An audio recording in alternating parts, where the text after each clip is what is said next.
I'd like to call to order the meeting of the Historic Preservation and Cultural Resource Commission's special meeting for Wednesday, November 4th, 2020. I'm calling the meeting to order at 6:32 p.m. And if everyone would please join me for the Pledge of Allegiance, we'll begin with that. I'll go ahead and lead. I pledge allegiance to the flag of the United States of America, and to the republic for which it stands, one nation, under God, indivisible, with liberty and justice for all. If our recording secretary would please call the roll. Chair Lubicic. Present. Vice Chair Maharo. present. Commissioner Acosta. Present. Commissioner DeVrent. Present. Commissioner Weeks. Present. Tonight's meeting is live streamed on cable channel 3 and on our online platforms.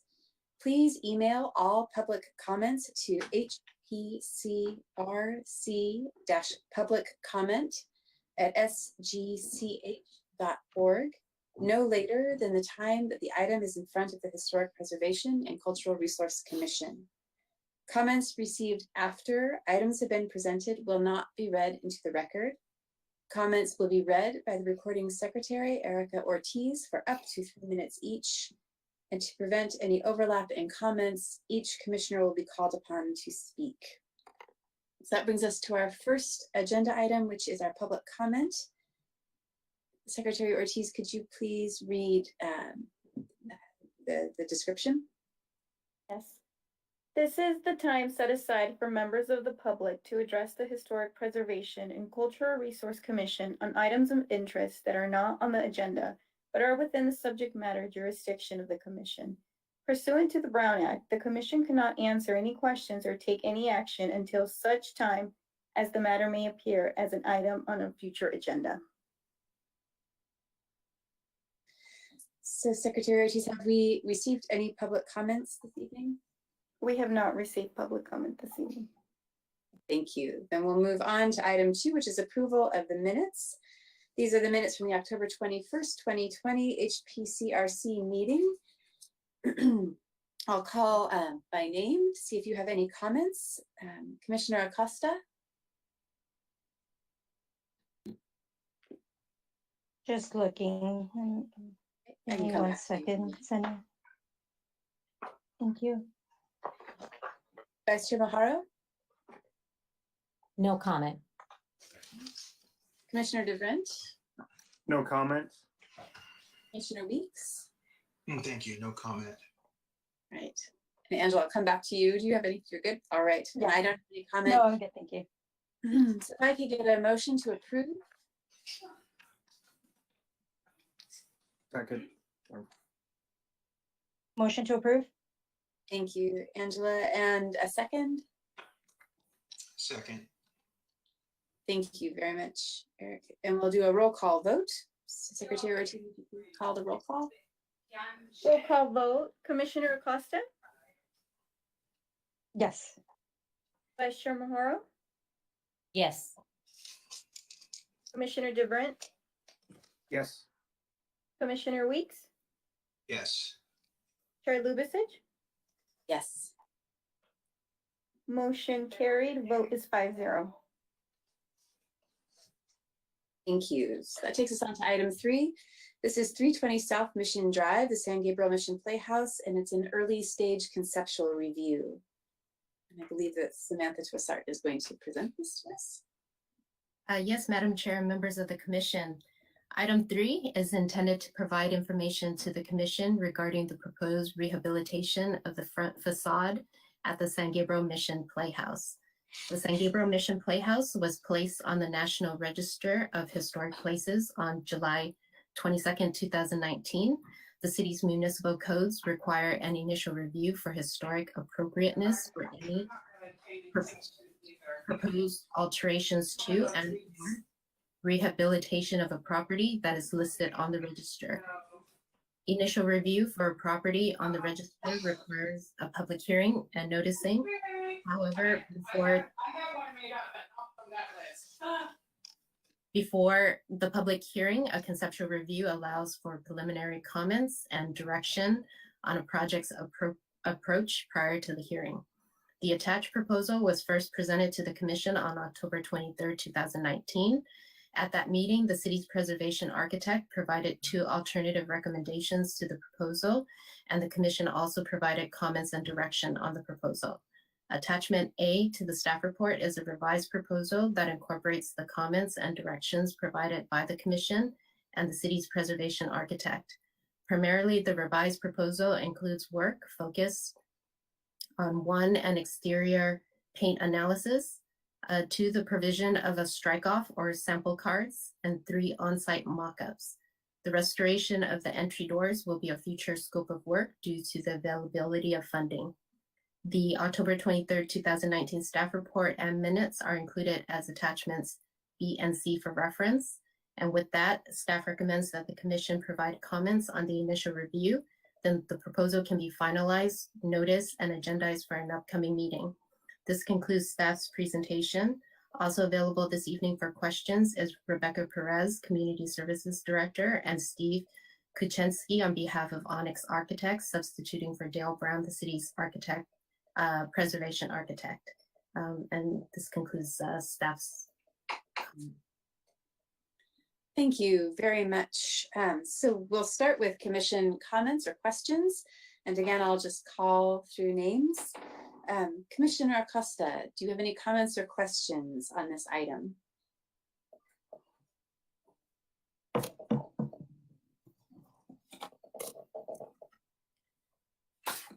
I'll circle back around to Commissioner Acosta. Vice Chair Maharo?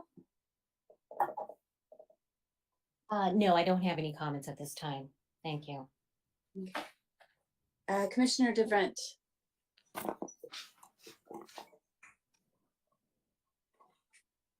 No comments at this time. Commissioner Weeks? No comments. I'm back, And Cynthia. I lost you guys for a second. No worries. I'll just always circle back. So any questions or comments, Angela? Yeah, I actually had a few. I understand that this was just early stage conceptual, but I had a question if there would be just another version of this that maybe, being that this is the Historic Commission, and I mean, I see the landscape, I saw the engineering plan. Some of it I think could be still a little technical. Would the architect or the people that actually were in charge of preparing this for Harrison, would they be able to provide something that is a little bit more high touch? So maybe something that speaks a little bit, you know, there is the historical photos, but just something that speaks to maybe more of the design approach, or something that really allows us to at least be able to comment on something that isn't so high level technical. Commissioner Acosta, if staff can ask for clarification, if these comments are for item 3, which is for the rehabilitation project for the Mission Playhouse? Yes. Oh, sorry, I'm going off of attachment B. I lost you guys for a while. All right, I was going back to my book looking for the technical on this, and so we'll come back to those comments when we get to the mission. This is for the facade of the Playhouse itself, and so do you have any questions about that?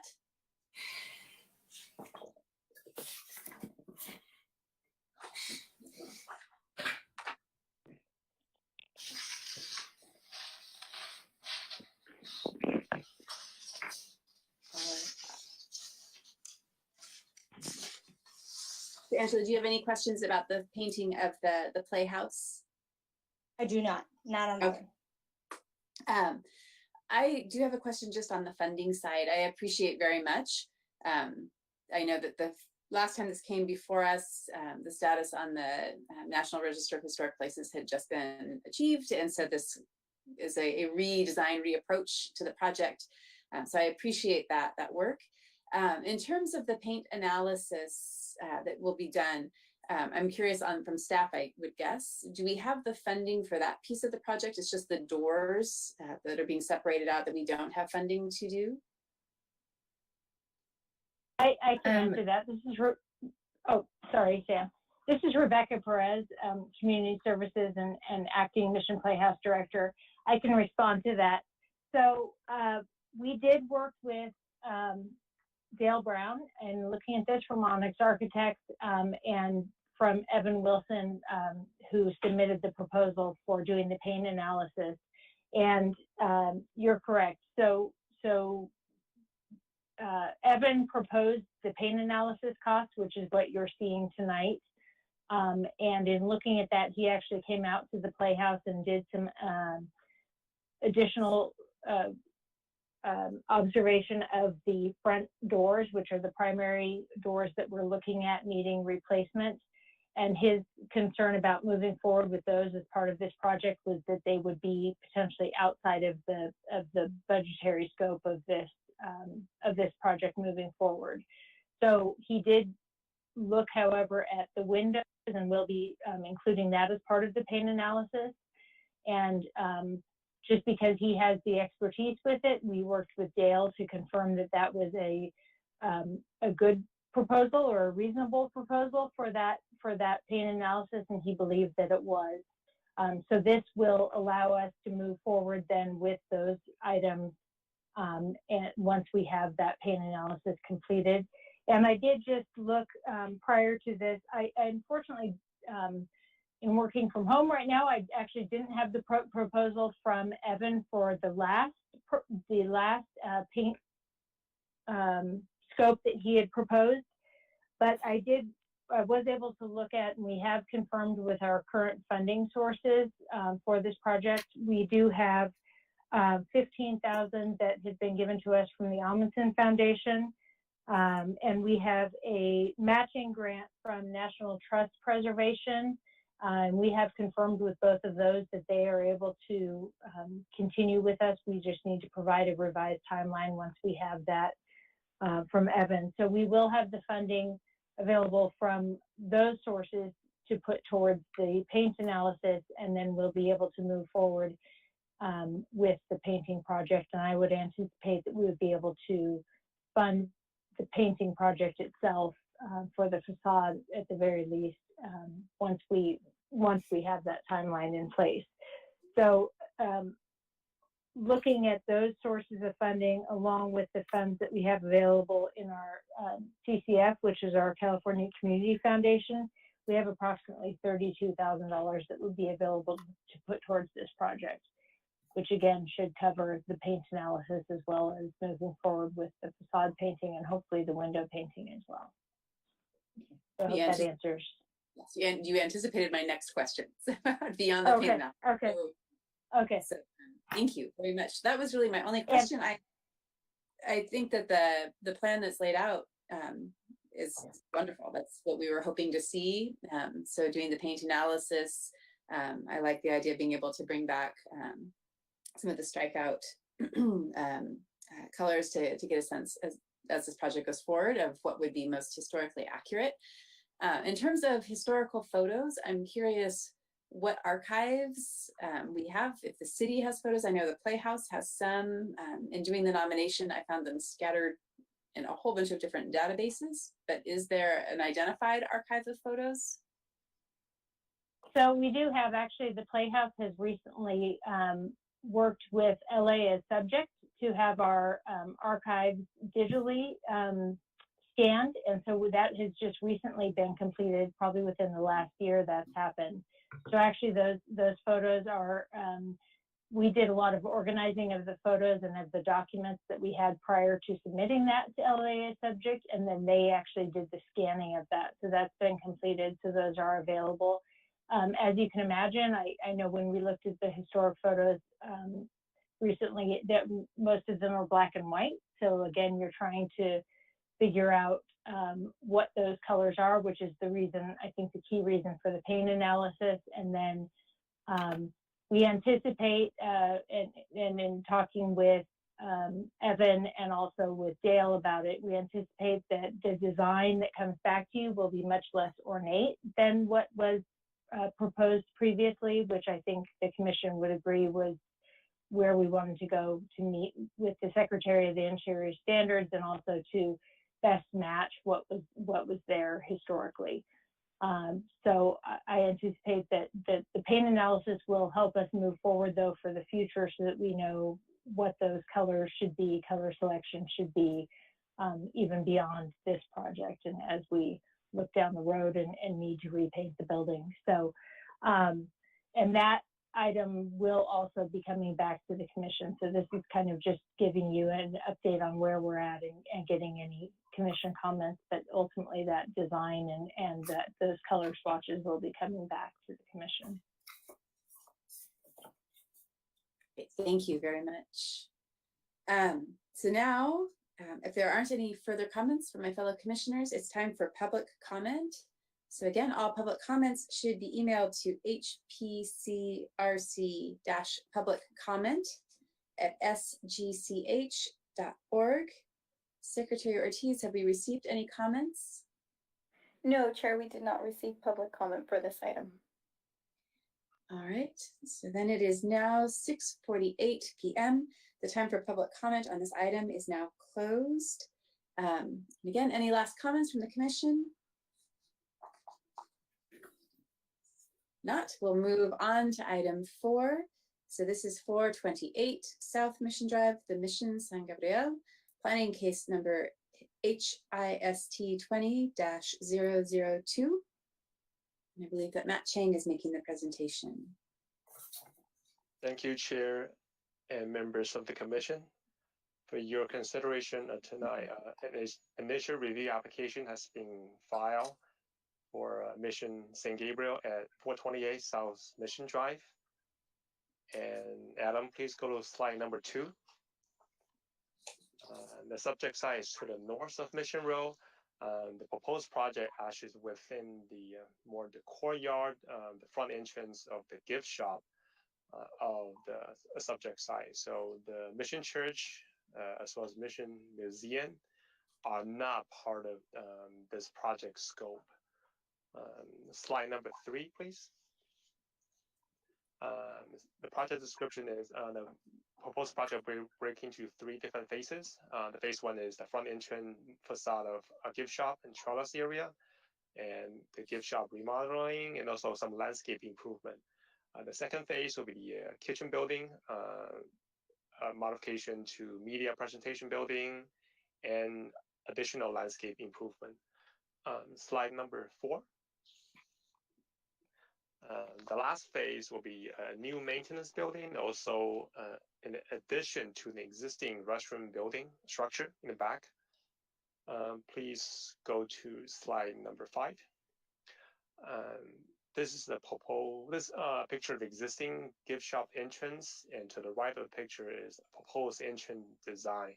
And the purpose of the commission review is to review the front entrance, which is kind of considered as a major modification, major alteration to a historical site. But since the project includes additional features, staff believes it's better to have a complete review by the commission instead of doing a piecemeal, piece by piece of a review and evaluation. Please go to slide number 6.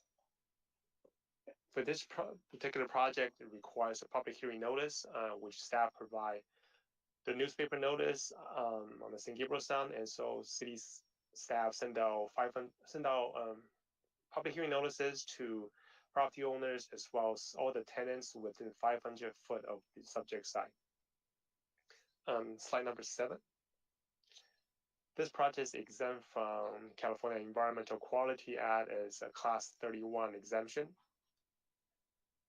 Slide number 8. In order for a commission to approve this project, the St. Gabriel Municipal Code requires the commission to approve the project with specific findings, and those specific findings are listed detailing the staff report. There are 6 findings that the commission needs to make in order to approve this project. Slide number 9. In conclusion, staff is recommending the commission to adopt a resolution to approve the initial review of historical appropriateness at 428 South Mission Drive. And this concludes staff's presentation, and staff's ready for the question.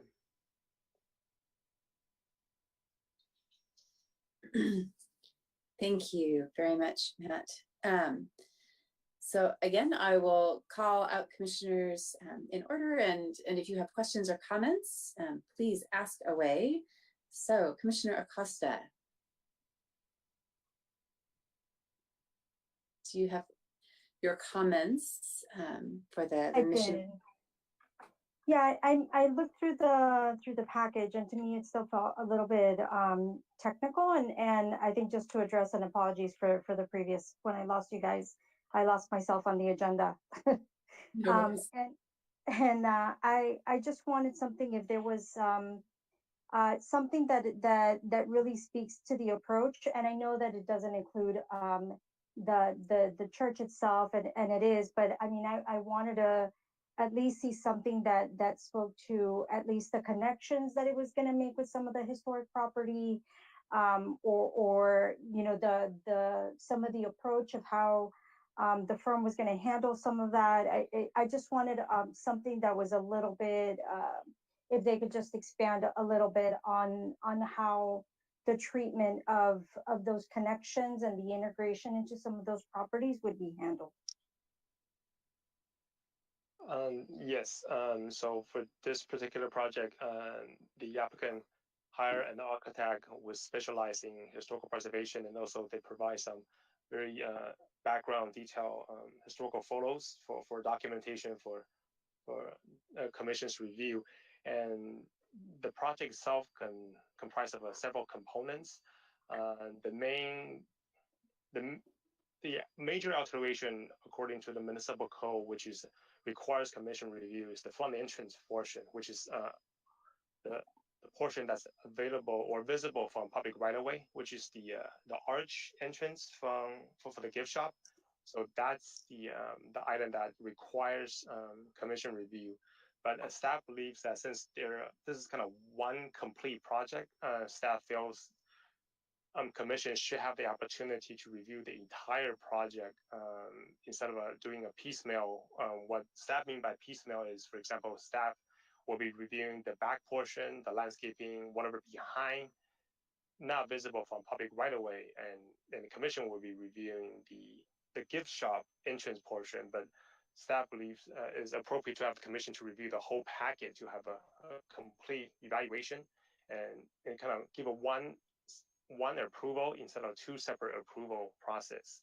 And as far as the design approach and also integration, staff can refer to the project architect to elaborate on the design intent and also the integration between the existing and proposed design. And I'm sorry, Great. can Thank you all Matt. hear me? This is Anthony Grundine. Anthony, you can provide that answer a little bit later. Oh, so okay, right now it's sorry. more staff, and thank you. Yeah, sorry, I wasn't sure about how process and everything works, but and I don't know if do we did have additional slides that we wanted, or Yes. some of the select slides and additional slides that we wanted to walk through and give more elaboration, because it is a complex project. Now, and I don't know. Yeah. Sorry, Anthony. This is Planning Manager Samantha Tiwasar. There will be a time for you to provide your presentation. At this time, questions are being asked. Sorry about that. Oh, thank you very much, though.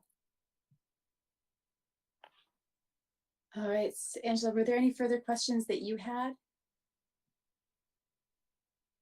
No, that would be it. I think maybe once after we hear from Anthony further, I would be able to maybe ask a separate question. Of course.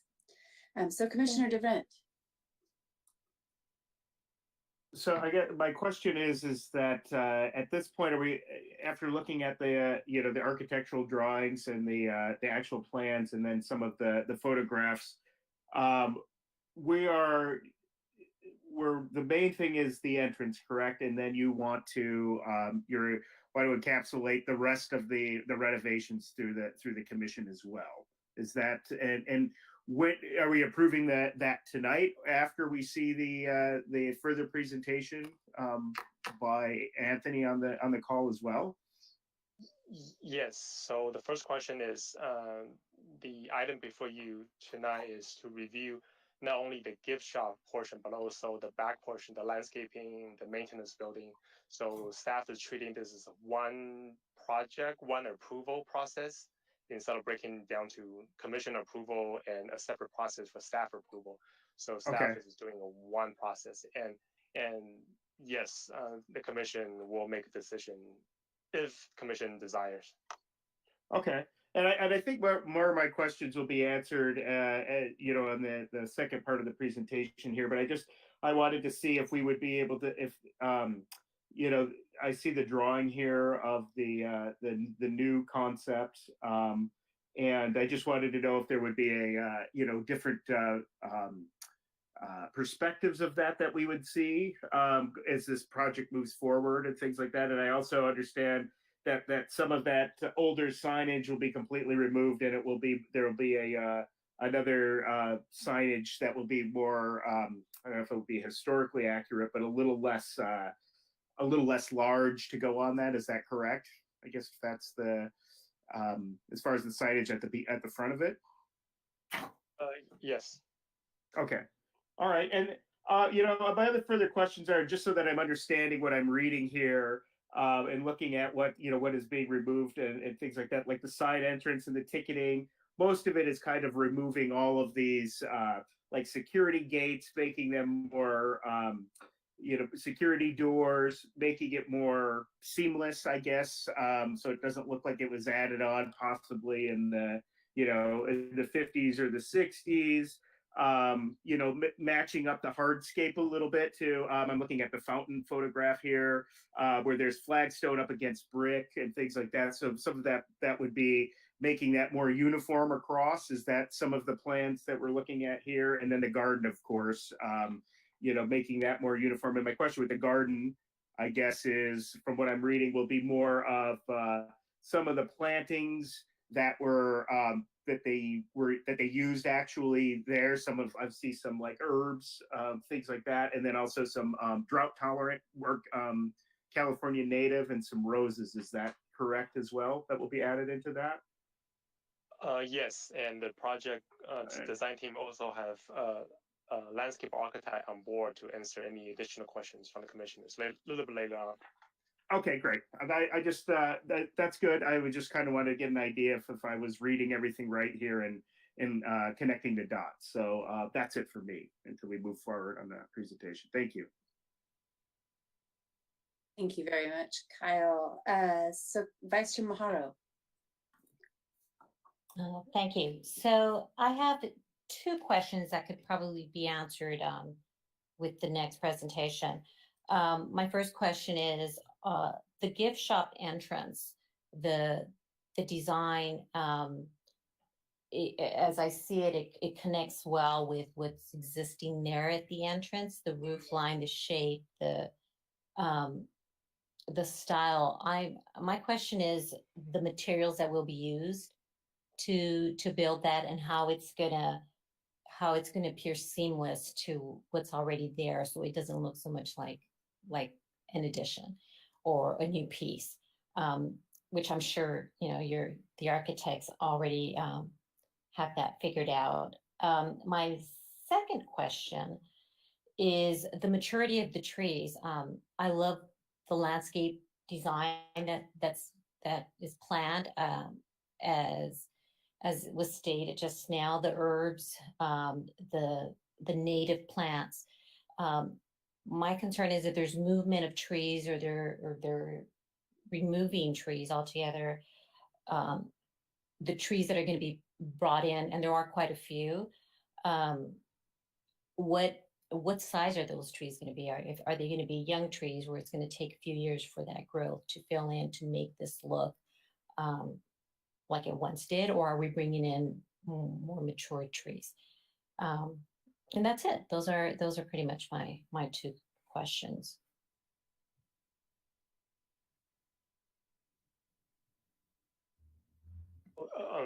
staff will defer to the project architect as well as the project landscape architect to answer some of the questions regarding the proposed landscaping design as well as the entry feature and the intent of the material they plan to use.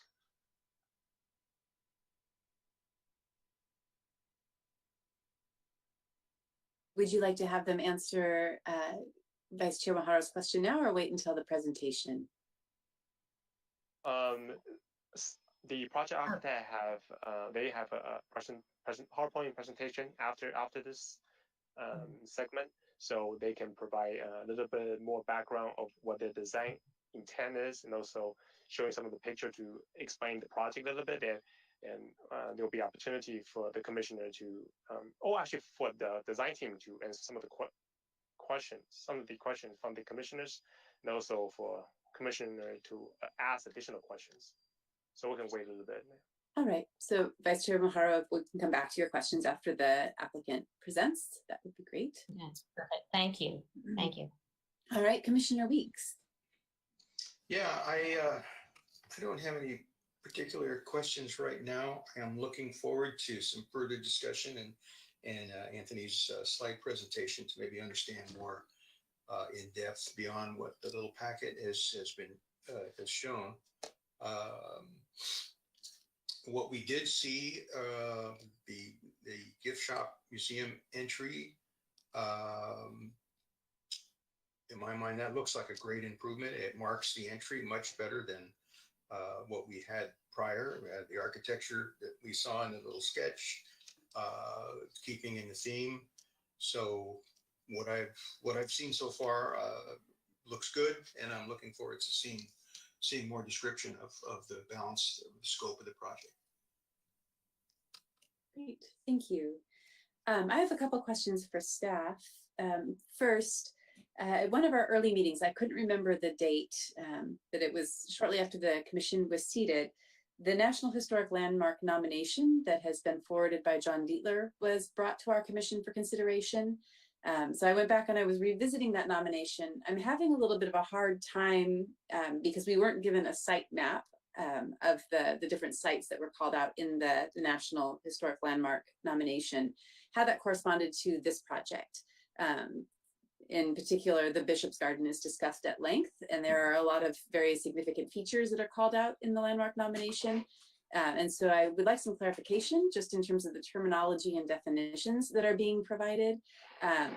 The garden is just sort of a general term that's being used, and in looking at the documents, there are a variety of different garden areas. So understanding better which areas of the garden are being referenced. I noticed in, and I'm sorry, I have all of these things on my lap, I have a very small desk, but in the plans, it looked like the Habs Hair garden drawing was not turned the same way that the architect's rendering was. So it was a little hard to figure out the placements of which areas are being talked about. So I guess my first question is, do we have an update on the status of the National Historic Landmark nomination? Was that nomination shared with the project team? Are they aware of it and the items that are being called out? And then could we get some clarification on the naming of the different elements that are part of this project? That's multiple questions, I realize, sort of packaged into one. And then another question that I have just going forward is if when we have projects like this that we're reviewing against the Secretary's standards for rehabilitation, if those could be included in our commission folders, I think it would be helpful to have those as we're looking at the project and evaluating them. If we could have those as a reference. So those are my two groups of questions for staff right now. Yes, so thank you, Chair. So first for the nominations, staff does not know the status of the nominations. What staff can do is follow up to check on the status and report back to the commission for this particular item. And for the Secretary of Interior Standards, for the next similar project presented in front of the commission, staff can provide a summary of the Secretary standards. I know the standard itself is so many pages, but I guess staff can provide the detailed version, also the brief version as attachment as one of the attachment for the staff report. But also staff can try to download the PDF for the full version of the Secretary of Interior standard for commission's kind of a library use. So staff can do that after this meeting. I know that at a CPF workshop that I attended, they gave a really nice sort of study guide, or I guess like a Cliff Notes version of the 10 guidelines for consideration. So that might be sort of the crib notes version of what you're talking about that we could share with the commission. Yes. And then in terms of which areas are called out in the National Historic Landmark nomination, is that something that staff can give me clarification on? For example, things like the Bishop's Garden, the sacred areas, even just some of the distinction between new kitchen, old kitchen, winery. Those were some terms that were a bit blurry between the different documents. Or should I wait for the applicant's presentation? Yes. We'll have the applicant provide that. Wonderful. Then I believe we can have the project applicant now address the commission, and we're all looking forward to this presentation. I'm sorry, I'm not certain who's giving the presentation. Anthony had spoken earlier. Terry will start with the presentation first. Wonderful, thank you. Thanks, Matt, and good evening, Chairperson Lubicic and members of the Commission. My name is Terry Huerta, and I'm the Director of Development at Mission San Gabriel. Thank you for the opportunity to be here, and I hope you're all as excited about this project as we are. For the past 3 years, Mission San Gabriel has been actively working on this renovation plan with 2 goals in mind. The first is to make much needed repairs to our Mission Church pre-fire, the grounds, and various historic structures on our campus. The second goal is to offer a new and exciting tour experience so that we can play an active role in the revitalization of San Gabriel's Mission District. We have assembled a great team to accomplish these goals. Tonight, we are joined by the project staff at the Harrison Group, an architectural firm that has experience with historic buildings and design, and they will introduce themselves. We're also joined by Jill Short, our project manager from the Archdiocese of Los Angeles. Other members of the team that are not with us tonight, but have played an important role in this process, is our pastor, Father John Molyneux, Mel Green from Mel Green and Associates, our structural engineer who has a long-standing history with Mission San Gabriel, representatives from the local Tongva tribe, and key administrators from the Archdiocese of Los Angeles. I'm excited to get started, so let me turn it over to Anthony Grumbine from the Harrison Group. Thank you, Terry, and thank you, Chair Lubicic and commissioners. So if we can go on to the next slide, I think this is, I'm hearing a lot of your questions. Hopefully I'll try to answer those along the way in the appropriate slides so that we can, so that it makes visual sense as well as and just in an answering sense. So, all right, so we're very excited about this project. This is obviously Mission San Gabriel is an incredibly special, historic and for historic reasons and many others. And so we're honored to be part of this project, and we hope to do our absolute best to sort of help shine the jewel that is in the city of San Gabriel, which is, of course, its beginnings in the mission. So, so to this end, we have this rendering here that might start to help to sort of pull all the pieces together.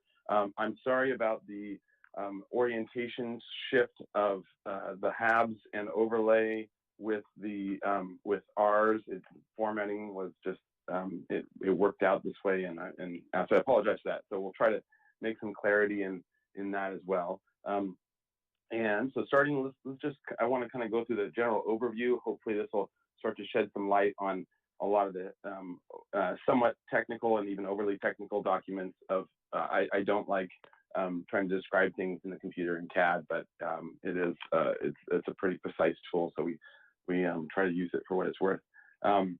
So just as a general overview, our goal, we have sort of had several key goals and key subjects that we're dealing with in this challenge. And the most basic is just a cleaning up of the site over the years.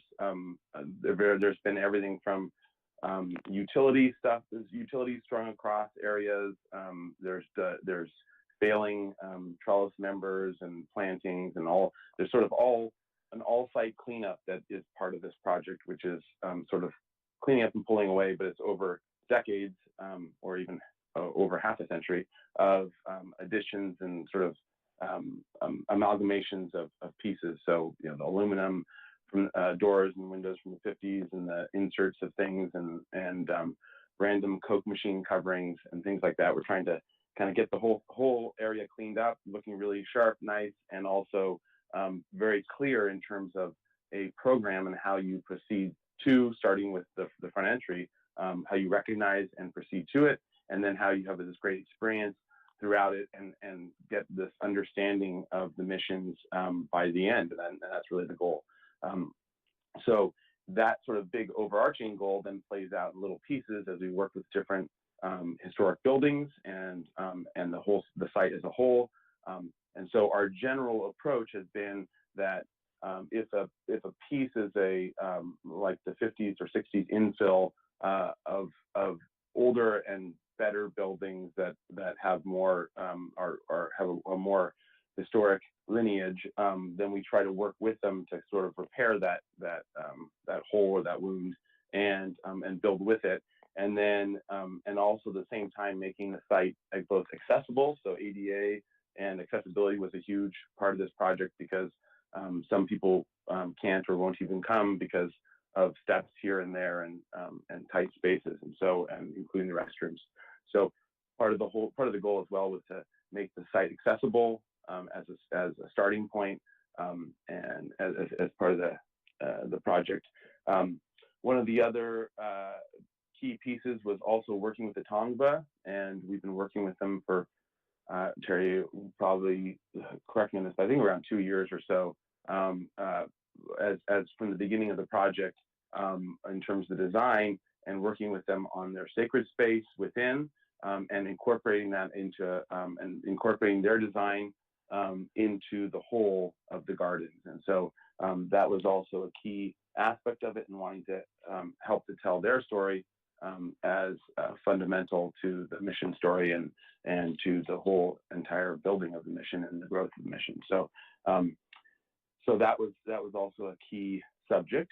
And then in terms of the goal of the experience, because that's also sort of the experience of historic places is I think in some ways a very untapped resource that we haven't been using very well, and our firm absolutely loves and works with historic, and we're very passionate about historic resources and sort of bringing them to the public as much as possible and bringing them to life as much as possible. And this site has some obviously incredible both ruins and actual buildings and sort of this incredible lineage and story to tell. And so we're trying to bring to life a lot of these different individual pieces that are still found throughout the garden or the gardens. So that was also a key sort of overarching principle. And the story that we're trying to work through and tell is the story of time. So starting with the journey of starting with the journey of the Spanish to here and the Tongva being here at the origins, the beginning, and then working your way through time through the site as well.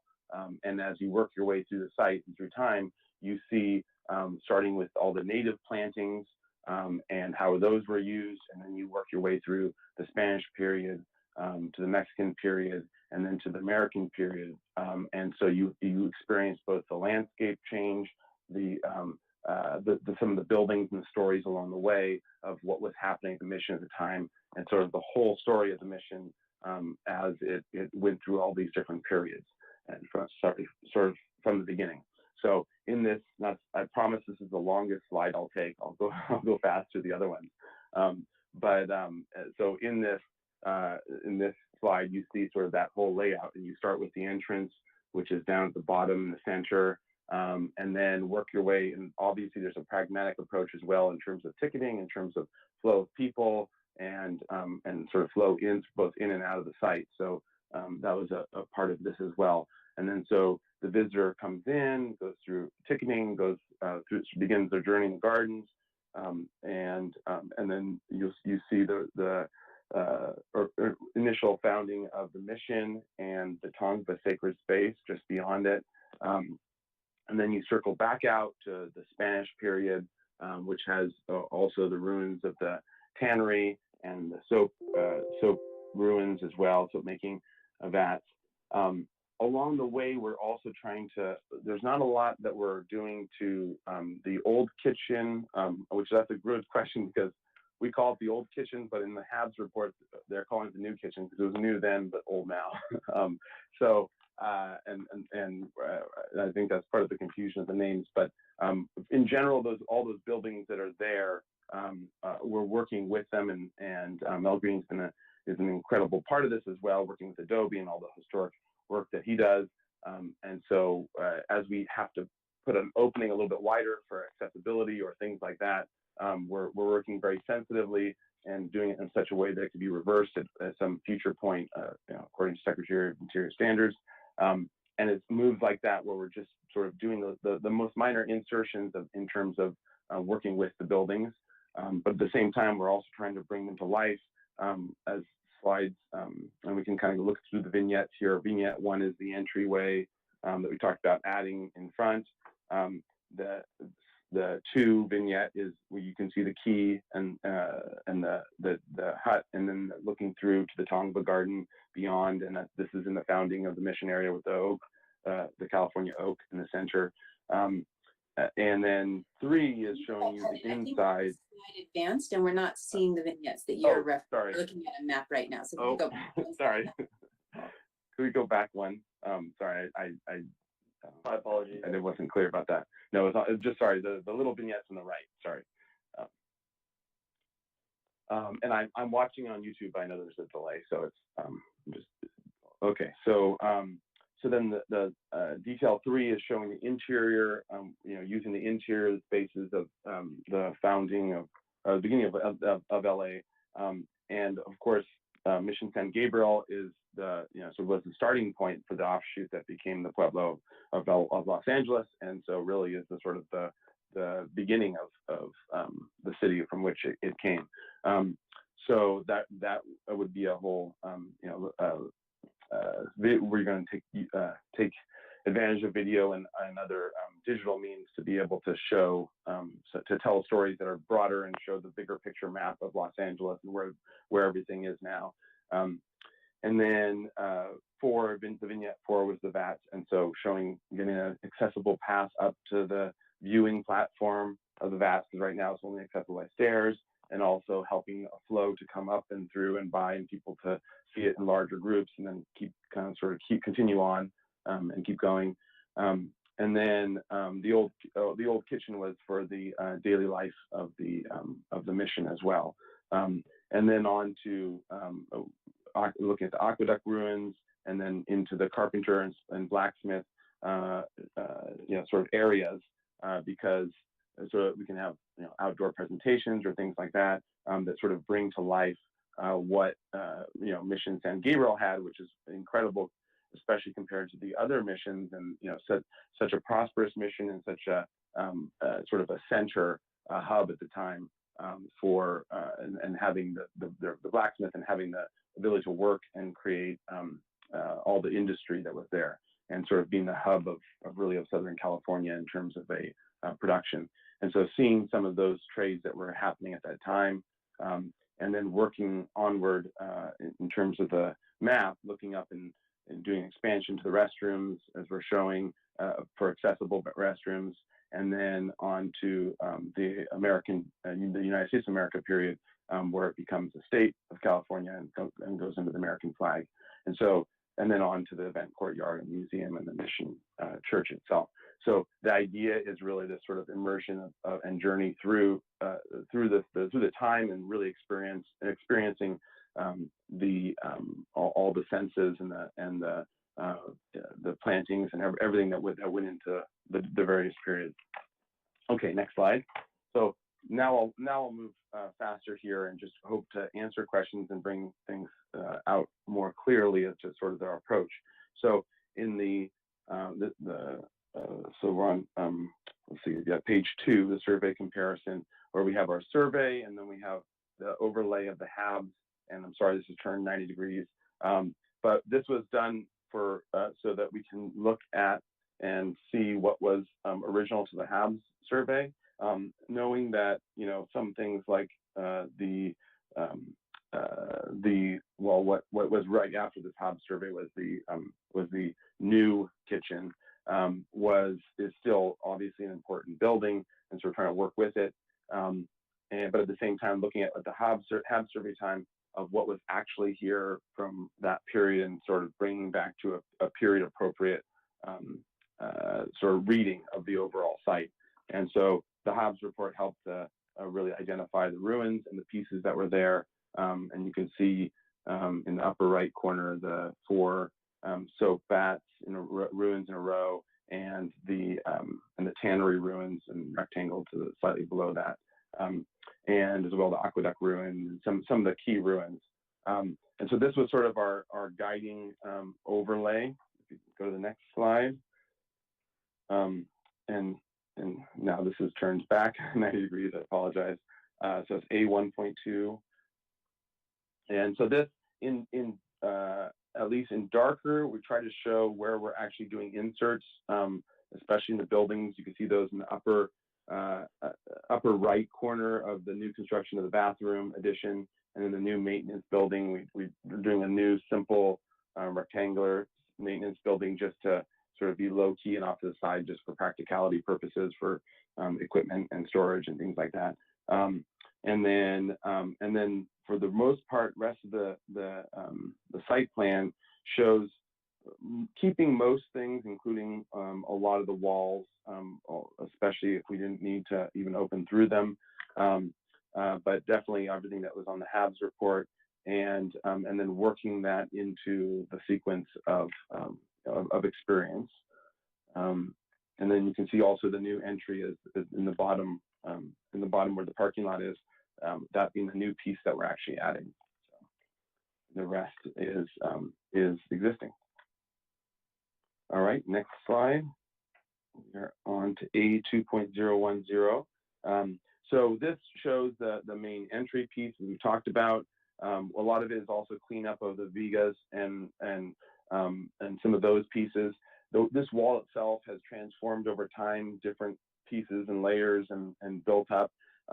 We had a historic photos that we included, which includes the parapet wall here that we wanted to sort of protect with the barrel vault that we're building over it as well on the front. And you can see that in the detail 3 at the top.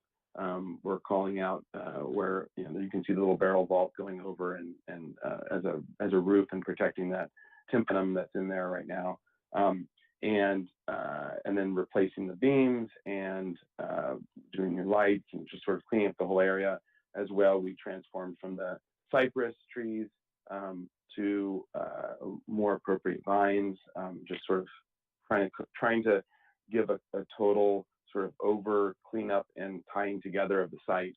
And so we went in that direction for the vines. And if you go to the next page, A2.020,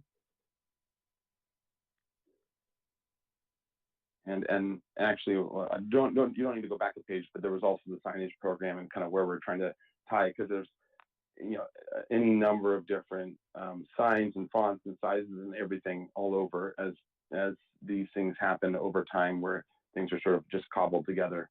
And so we want to try to keep cleaning everything up and give it a uniform experience and look, rather than sort of confusing your eye with all different signage.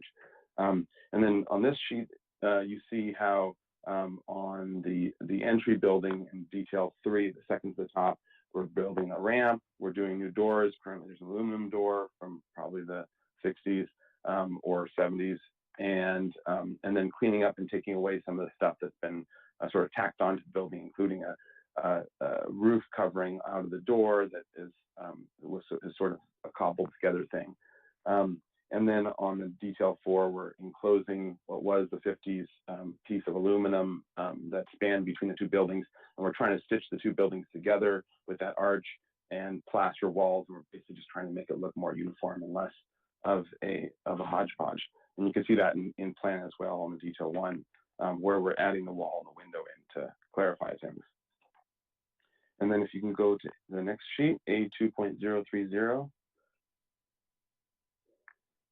So on this, you see the old kitchen, although it's been called the new kitchen, the old kitchen elevation, and then the few little sections of wall where we're filling in and then opening up to get the path to work better. That wasn't on the original house survey, but we're still trying to be sensitive to the existing pieces, especially if they can work within the overall program. You see the key for the Tongva, setting the stage for the Tongva area, and then some of the other pieces that of wall that we're keeping and the fountain that we're keeping. And then at the very bottom on detail 7, you see the Ramada in the Tongva sacred space, and as well as the bench and sort of their whole area, which is was designed by them and incorporated into our plans. And if we can go on to the next one, the A2.050. So here's the maintenance building and restrooms, showing what they're looking like. We're basically just taking our cue in terms of language from the other buildings, but just trying to be really very low key and not draw attention to it and just sort of blend in. So with the maintenance building and down in details 8 and 7, just a flat little parapet rectangular building. And then for the extension of the bathrooms, we're doing the extension and just keeping the roof the same pitch, just doing it sort of as a simple extension. It's a later building, but it's simple enough and painted and has a tile roof, and we felt it wasn't worth worth messing with. It's just needs to have an extension and sort of cleaned up, and it can work well within the overall site.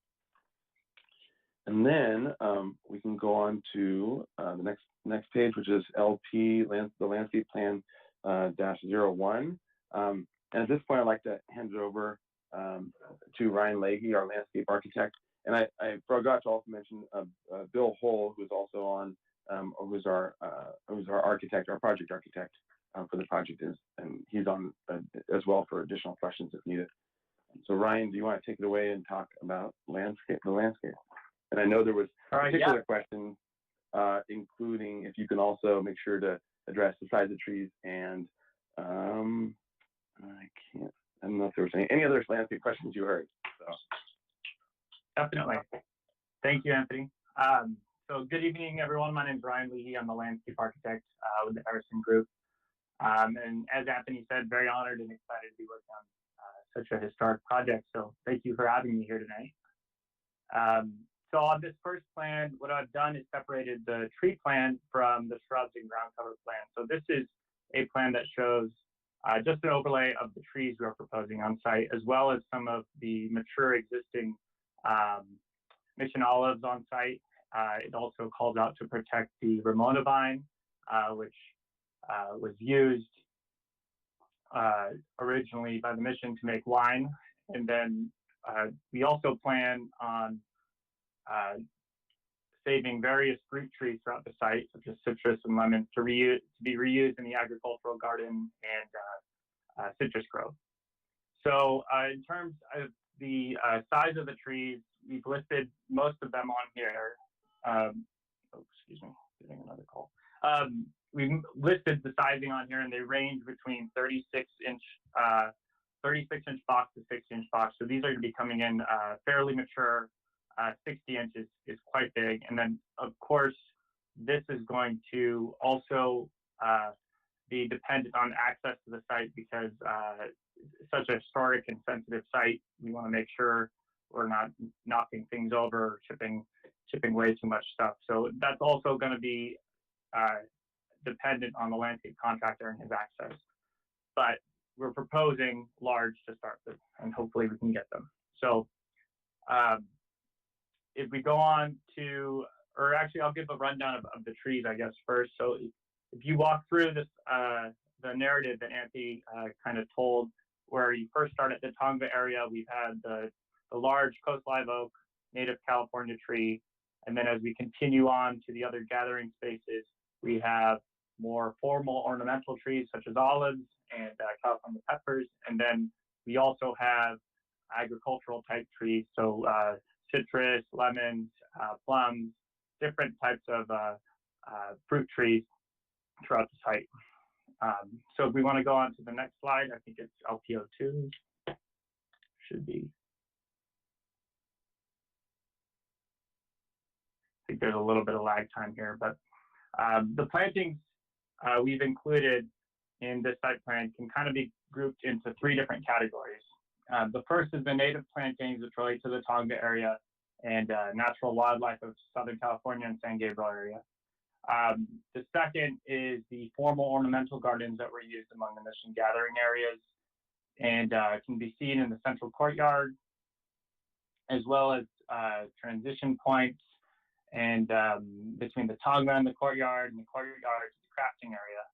As you can transition to the crafting area, we finally run into the agricultural garden that was used in missions to grow herbs and various crops for cooking in the mission kitchen. So these can kind of be seen by the carpentry and blacksmith areas and go along with the crafting theme of that area.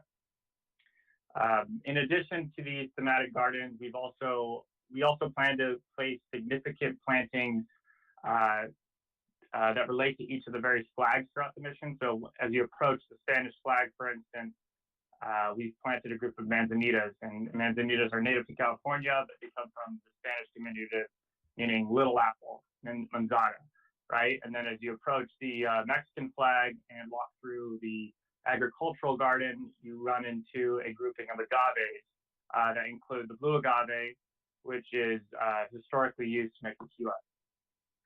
So to summarize, the overall idea of the landscape is to kind of connect the plantings to the narrative that's told by the signs and the buildings and the built environment as you walk through the mission grounds. So yeah, that's about it. I don't know if there's another slide here, but maybe I can hand it back to Anthony. Yeah. Sure. No, thanks, Ryan. And then so the last slide is back to the sort of the overall. And yeah, so I think that we've kind of gone through, hopefully answered some of your questions. And if you have any more, we're happy to answer as best we can.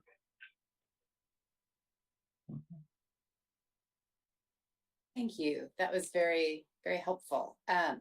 So we will start now with commission questions for the applicant. And so again, I'll just call out your name. So Commissioner Acosta, any questions? Thank you so much, Anthony and team. That was really great. That totally hit on some of the questions I had. Interested and apologies on maybe not knowing the full scope. But in terms of you mentioned a little bit of the media part. I'm just curious about just some of the user experience that goes along with that. So having either some technology pieces be integrated to be able to continue to tell some of that story. Can you expand a little bit into that? And again, I'm not 100% sure how far your scope will go into that, or if there's another different consultant that would come in to actually curate some of the exhibit design or that part of it. Again, just curiosity. Yeah, absolutely. Those are the details 3 and 5, which would be the beginning of LA exhibit and then the old kitchen daily life exhibit.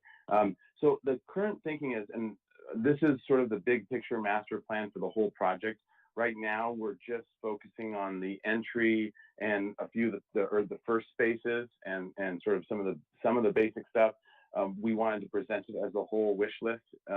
Who knows, if fundraising works out well and things can go faster, then this whole thing might be done sooner rather than later. but right now we're just, it's a limited funding, so it's just the first initial part. So the digital or virtual or video exhibits are part of the latter portion, but our thinking is we've worked with and are part of the Santa Barbara Trust for Historic Preservation and the Presidio in Santa Barbara and their whole it's spread out throughout different areas. And one of the strategies is to have stories being told on the walls by people, so you can sort of virtually experience.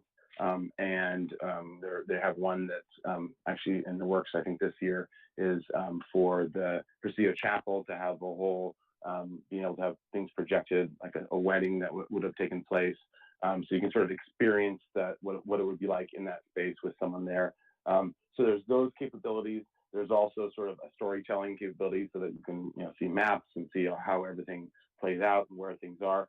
So right now, there hasn't been a consultant engaged.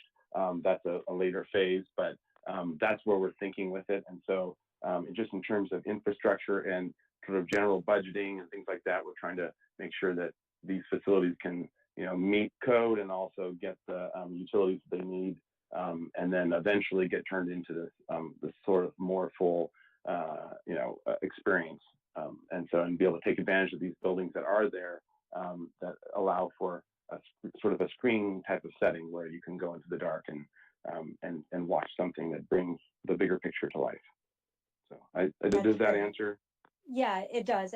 And more so, I wanted to just be on the record that we were thinking ahead. So basically planning now for infrastructure and for needs that are going to come later on, as opposed to retrofitting something after the fact, that you guys had the foresight to be able to think holistically like that, and not necessarily, add the tech overlay or the user experience overlay at the end, where it just feels a little bit more superficial as opposed to integrated. So yeah, thank you so much, Anthony. Great, thank you. All right, so Commissioner DeVent. Could you come back to me? I'm just kind of looking over some of these plans and formulating some questions. Is that possible? Absolutely. Okay. Vice Chair Maharo. Thank you, Ryan, for answering my question on the trees, the maturity of the trees, and that absolutely makes sense. I do not have further comments or questions. Actually, I'm actually looking forward to this. I like the idea of the entrance to the gift shop. I hope it can be done, and I hope it's done again with materials and the design that I see here in the renderings is very, very well thought out, I think. So again, thank you, Anthony and Ryan, for answering my questions and for your presentation. Thank you. So Commissioner Weeks. Yes, very impressed. I have to say, I think there's a lot of sensitivity to the history here in the planning and selection of landscape elements. There is the freshen up concept that was brought up by Anthony. It definitely needs it, and I think this is a really, really clean and appropriate way to go to upgrade this area. It really, I don't know. I can't see anything that I don't really like about it. The one comment about landscaping, I wanted to bring in some of these big trees. I understand that problem of getting some of those big boxes in. Hope that can happen, because that really would take us over the top, I think, in the sensory just walking through here. It would be really incredible to have those large growth trees. So well done, nice job, thank you. All right, thank you, Commissioner Weeks. I'll go ahead and ask some of the questions that I have. And I apologize, I'm going back, as you were presenting, I was jotting notes down, so I'm going to be shuffling through our various papers. I am looking at page D-2.020. So this is back at the entrance to the gift shop, I believe. You were talking about removal of some of the posts. I'm assuming that's related to the trellis. So I'm hoping that the replacement will be done somewhat in kind, that we'll be trying to at least be sensitive to the original materials. Yes. So to answer that, the beams are being replaced. The actual piers are staying, but the beams are being replaced, and the trellis members across are being replaced as well. So they are being replaced, but we shifted to a rectangle that are basically. My guess is they're telephone poles cut basically from both the timing of when it was built, because they weren't there. I don't know if it was 40s or when, but of when that wall was added and put on. But so the roundness of them of that size is like a telephone pole basically. So we did want to sort of, in an effort to both clean up and be uniform, and also so that someone with a careful eye would know that this is, is slightly different than what was originally built whenever it was, the 40s or 50s, the telephone poles. But yeah, so those we're going to keep the existing piers, the square piers, and we're going to be just replacing the beams with wood beams, but they'll be rectangular, and then as will the cross members, the trellis on top. Okay, and then right now they're all sagging, and the sizing is wrong, and they're sagging because of overtime, and there's also utilities on top, and so we're going to be hiding stuff within the some of the rectangular profile helps us with that as well. So. Okay, and then in terms of when you're talking about cleaning up, and I understand that there've been a lot of additions over the decades. Are you looking at sort of the 1930s as the period of significance where this ends in terms of what you're trying to remove and come back to? That was my sense in looking at the Habs hair documentation that you were providing, that we were sort of going. Yes, no, that's very good. Yes, we were, but I would say yes, plus a little bit, which is that we're also in general sensitive to the close around there periods as well. And in our experience, it's always the question of the period of significance. If there's a very clear, obvious one to go to, that makes sense, and to have sort of a unified picture as well. At the same time, we try not to tear things down unless we absolutely have to for good reason. And so things like the old kitchen or other buildings that even the gift shop and those buildings, even though they might not be of that original period of significance, we're not trying to just tear everything down and take it back to the hubs, which was basically a recording of ruins at the time. And that whole area was cleared and just a kind of bulldozed and with a few trees. So we're not just going back to the hubs, but the hubs is our sort of our key guide for things that we're really trying not to touch, and of bringing some semblance of to that. So because the site is so complex, it wasn't as easy as just go back to the hubs and that's it. But at the same time, things that were obviously discongruous, that were like the aluminum doors and windows from the 60s and 50s and those type of add-ons, we really wanted to try to clean those up and bring it at least back to the building's language that it was attached to or existing with. And I hope that makes sense. And then the entry in the same way, we're trying to tie it, the new entry, we're trying to tie it to which was really an arch in the wall originally, which went between the buildings. We're trying to tie it to that as a visual connection, and so that it doesn't look like it wasn't meant to be there and that things have been scabbed on over the years. So we're trying to sort of make sense of everyone together. And that really does bleed into my next question for you, just because typically with a rehabilitation, you're trying to differentiate from the historic material and the new additional material. And there was a reference in the staff report that you would be using different plastering to make that distinction so that it's not a glaring break, but there's something we're settled on. I was wondering if you could maybe describe or explain that to me a little bit better so I understand what that. Sure. Yes, absolutely. And we try to skate the edge very carefully because of this. And the one of the analogies I like to use to explain it would be, using windows, for example. And this is the confusing part of the Secretary of Interior standards. It's a bit tricky because it says basically like it both shouldn't be jarring, and then it should work with it, but it should be different. And one of the approaches we've taken for that is basically a super experienced eye could tell the difference close up and figure it out, and what was original, what wasn't. But it's soft and subtle enough that it doesn't, for the average visitor, it doesn't create a jarring, differentiation.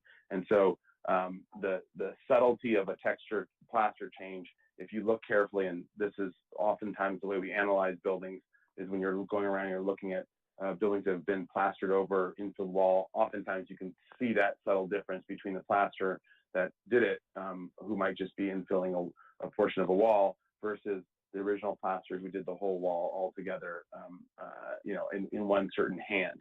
And so, yeah, it will be subtle, and almost probably no one except for people looking for it, and with the historic eye will be able to notice and tell the difference for sure. But it's sort of a subtle differentiation, if that makes sense. It does. But we don't, yeah. Oh, go ahead. Oh, and then also in the way that excavate, and then there's also obviously the way of drilling in and seeing what something is and figuring out what based on what it was built of. So if materials are built in different means and methods, even though the outer layer might look very similar, that's also a way of differentiating, at least for historians to know, yeah, this was a wall added later because of this, and I can prove it because it has it's constructed this way and in a different waterproofing manner or other things like that wouldn't have been done at the original time. So. Okay. So then sort of along that line, the maintenance building that's going to be added, that would be how we would differentiate. I know that you have a very modest profile for that building so that it doesn't stand out on the mission grounds, but same idea. Yeah, exactly. Same idea, similar manner. And so, yeah, someone looking very carefully might be able to tell, and they'll be able to tell the windows are, even if we use the same profile, maybe we'll use, you'll see an insignia of the whatever tempered glass or whatever, it'll be subtle, but we'll try to get it fairly, pretty darn close so that it doesn't, it isn't isn't incongruous with the other buildings and details. Okay. So then I was also looking at D2030, and this is where I get so confused with old and new kitchen. Sorry. No, it's fine. It's a puzzle. So this is the reconstruction that's meant to be a replica of what the kitchen was like on the mission grounds. No, to our understanding. Can I interrupt? Oh yeah, go ahead, Carrie. You're gonna. Yeah. The old kitchen, as it's designated, was a replica of Father Catalan, his home in Spain. But it's built on the foundation of the kitchen that was there. Okay. And that's why they call it the old kitchen. It's supposed to be a replica of his kitchen back home. Thank you, Terry. That helps. So the new, got it, instead of the old. That exactly, which is why it's confusing from the day it was made. So I just wanted to make sure that the foundations are going to not be disturbed in this process. That this is that's correct. More the areas around that structure that are going to be cleaned up. Yep, that's right. We're not touching the foundation. We're running utilities, and right now they're kind of strung across the roof, and it's a mess in a lot of ways. But we're hiding utilities, cleaning those pieces up, and then we're putting one opening in on one side, so it comes in from the other side where a window is now, and we're going to do it in such a way that it can be reversed if one day anyone ever wants to reverse it. So we're working with Mel Green on that as well. But yeah, that's just an opening in the wall. It's not messing with the foundation. Okay. And then I guess more the comment than just question, in terms of, and to dovetail a bit on what Commissioner Acosta was saying about the programming. I would hope that signage would be at the very least bilingual going forward, that you're really providing an accessibility through language to the visitors who might be coming, that we make that one of the considerations, again, just to be more inclusive in what we're interpreting. Also, with the programming in terms of the agricultural area, it's very important to me that the story of the Tongva be told well. I'm very glad that you're working with Tongva, but beyond the sacred space, I think it would be really wonderful to consult with them in terms of the programmatic elements as people make that journey through time, as they are an enduring population that is part of our community. So that was a second thought. And then lastly, there are so many elements that are called out in the National Historic Landmark nomination. I realize the scale and scope of work that you're undertaking is going to be by its nature disruptive, but to be mindful too, the artifacts that are in the grounds that we are working is also something that I would like to just call attention to. I really loved the platform that you're planning around the soap and tallow vats. I think that's a really wonderful way to protect that resource, but allow people to enjoy it. So I think that's a really wonderful addition. And I really am very grateful that we get to see the whole scope of what's being planned and not just the entries. So thank you to staff and to you for letting us in on this vision, because it really is, it's wonderful to get to see it in these early stages. And I think it allows us to better represent to the community what's happening. So I'm really grateful for that presentation. I don't want to forget Commissioner DeVrent, so I'm going to circle back to his questions, but thank you for your presentation. Yeah, thanks. I mean, this is really great. It's very exciting. I haven't been down to the mission in a while. It's kind of inspired me to go down there and kind of look at what's there now and look at what these plans will, what the vision of these plans are. So it's very exciting. And a lot of my questions were answered by going last. So I guess there's some benefit to that. But as far as landscaping go, just out of curiosity, the pathways and things that they're seeing that, what type of materials are going to be used there? Is it going to be like decomposed granite, mixed media, sort of thing between stone and decomposed granite? Brian, did you want to field so, that, or you want? Yeah. Right. Yeah. So we're looking at mostly decomposed granite and then some brick as well. And I don't think much from what I remember we discussed, Anthony. So, but basically a mixture of permeable kind of materials, because I know drainage in this site has also been a problem in the past, and so that we're taking that into account when we're thinking of the types of materials you're using. So. All right, great. Yeah, and along those lines, so part of it was the accessibility issue. Is this stabilizer with decomposed granite is a good way to get a path that looks that looks at least in a simple sort of historic, almost dirt path kind of way, but at the same time to make it wheelchair accessible. And then we also need to get things absorbing into the ground. So it's going to be that combo of both absorption and also, but at the same time giving it a stable enough path that we can have wheelchairs access pretty much everywhere. So, and then part of this bigger picture plan is also civil engineering, because there's areas in this all in the gardens that flood regularly and pretty drastically. So it's going to be also trying to figure out how to get all the drainage to work throughout the site. So that's part of the bigger scope as well. Great, thank you. Chairperson Lucas, can I say something? And kind of in response to one of your comments. Please. So we are, the museum is not part of this renovation, but it certainly is a part that will be addressed once we're down the road. And we are looking to find a consultant to help us create a narrative, not just within the museum, but one that goes out into the garden. So looking at interactive exhibits, we are definitely looking into a new signage package, but we have to make sure that we sit down with the Tongva and this consultant and all the stakeholders and make sure that the narrative that is the story that is told throughout the tour experience is sensitive to all these issues. So we are actively looking for someone. We just started. We kind of got sidetracked with a little fire, but we're actively looking, and that is something that's important to us, and we're pursuing. Thank you very much, Terry. I appreciate knowing that that's also part of the vision for the mission.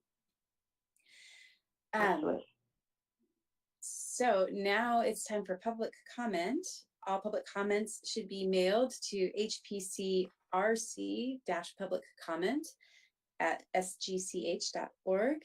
Secretary Ortiz, have we received any public comments on this item? No, Chair, we don't have any public comment for this item. All right, then it is now 7:58 p.m. and the time for public comment on this item is now closed. Does city staff have any further comments? Not at this point. And anything from the applicant? Just thank you for the opportunity. Yeah, Anthony? Yeah, thank you very much. It's a pleasure, an honor. Thank you. So this concludes the public portion of the hearing, and now it's time for commission deliberation and/or a motion on the resolution that's before us. So I'll go again through the commissioners for any discussion items that you want to raise. So Commissioner Acosta. Thank you, Chair. I had a quick question. Terry sort of brought it up at the end that there would be some sort of more holistic view. And maybe this is just for staff. Keeping in mind that not just the part that Senia brought up about inclusivity, but I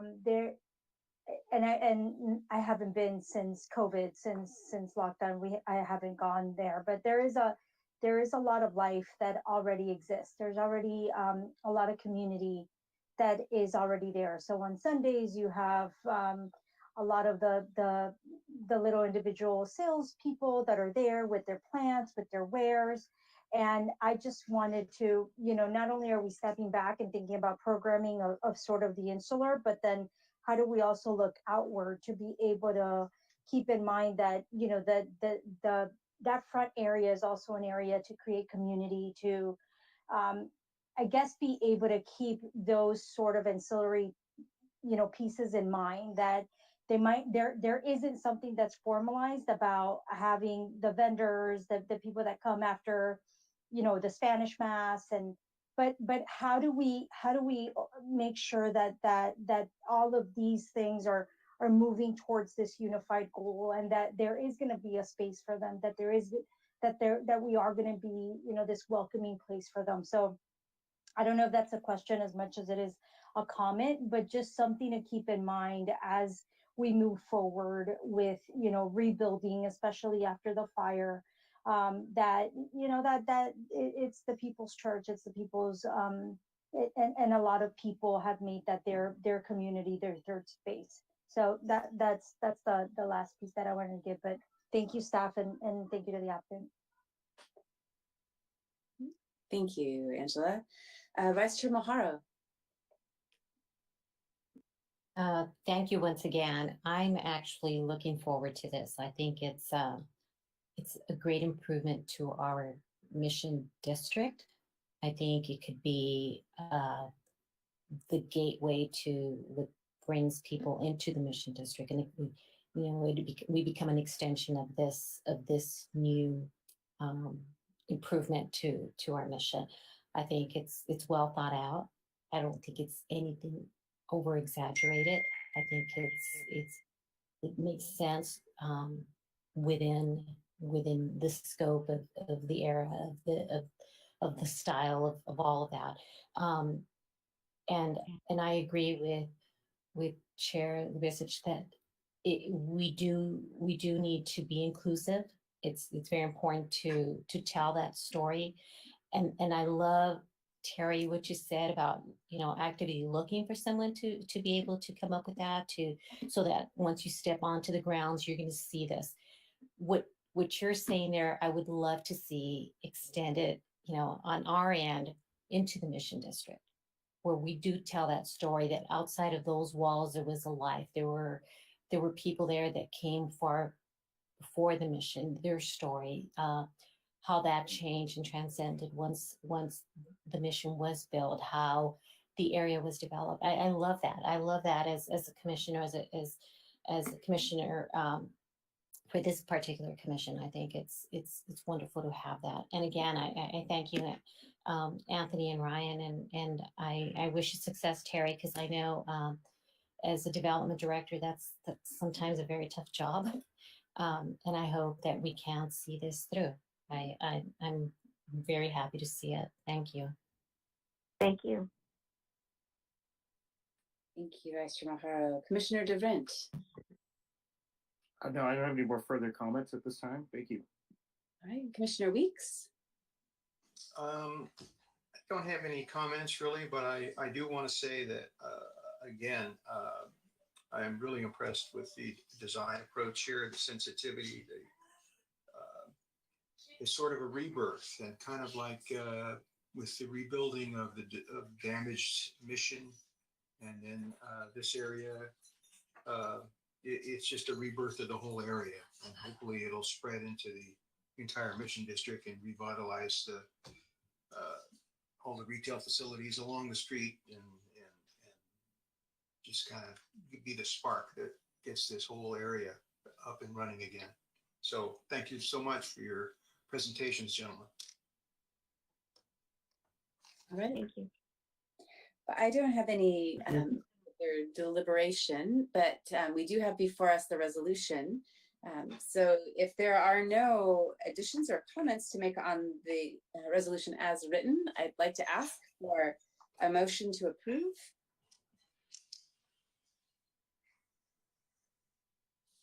Motion to approve. Thank you, Angela. And can I get a second?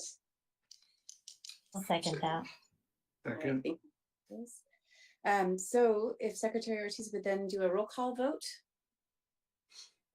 Roll call vote. Chair Lubisic, Aye. Vice Chair Maharo, Aye. Commissioner Acosta, Aye. Commissioner Weeks, Aye. Commissioner DeVrent. Aye. Motion carried. Vote is 5-0. Again, thank you very much to the Harrison Group, to you, Terry, and I'll just extend the sentiment that we really are excited to see new life come into this part of the Mission District, and that we really would like to be ambassadors with you in accomplishing that. So thank you for your work. We know that it's not easy. Thank you. Thank you. We're very excited as well. Thank you. And appreciate the support. Thank you, everyone. Thank you. Thank you. So this takes us on to item 5, the San Gabriel Great Streets Project update, and Samantha Tussart is going to provide that update. Yes, Madam Chair, members of the Commission, item 5 is an update on the final phase of the recovery, protection, and preservation of the archaeological and Native American resources discovered during the construction of the San Gabriel Great Streets project. Attachment A is the Archaeological Data Recovery Research Design Plan for Mitigation Condition 2 and 3, as recommended by the Commission at its June 17th, 2020 meeting. For full disclosure, the details included within the design plan are quite technical and beyond mine and Matt's scope of expertise. So staff welcomes any comments that the Commission would like to provide this evening. The staff can pass on to the Public Works Department. This is a receive and file item. And in the meantime, staff and SWCA will continue to investigate possible sources of funding to allow for implementation of the mitigation conditions, but at the time, the commission is reviewing the design plans. And this concludes staff's presentation. Thank you very much. So again, commission comments or questions. Commissioner Acosta, any comments or questions? No questions at the moment, Chair. Thank you. Right. Vice Chair Maharo? No comments, no questions. Thank you. Commissioner DeVrent? No comments or no questions. And Commissioner Weeks? No comments or questions. Well, I just have a comment that it's really fun to read through this and see the riches that are just a stone's throw away from City Hall. I'm always looking for evidence of the movement of diverse peoples through our community. And so even the reference to the Chinese export porcelain was really fascinating in the report. And I really do look forward to finding a way to share what we're learning with the larger community. So in the theme of the evening, it seems that we continue to learn more about the treasures we have, and are all really looking forward to finding ways to share them. So this was really a fun read in the packet. So with that, it is again time for public comment. Public comments should be emailed to hpcrc-publiccomment@sgch.org. Secretary Ortiz, are there any public comments on this item? No public comment for this item. All right, so it is now 8:08 p.m. The time for public comment on this item is closed. Any further comments on item 5 from the commission? All right, so then we go on to item 6, certified local government application update, and Matt Chang is making the presentation. Thank you, Chair and members of the Commission. Late last year, 2019, city staff filed a certified local government CLG application to the state historical office of historical preservation to asking state to certify City of San Gabriel as CLG status.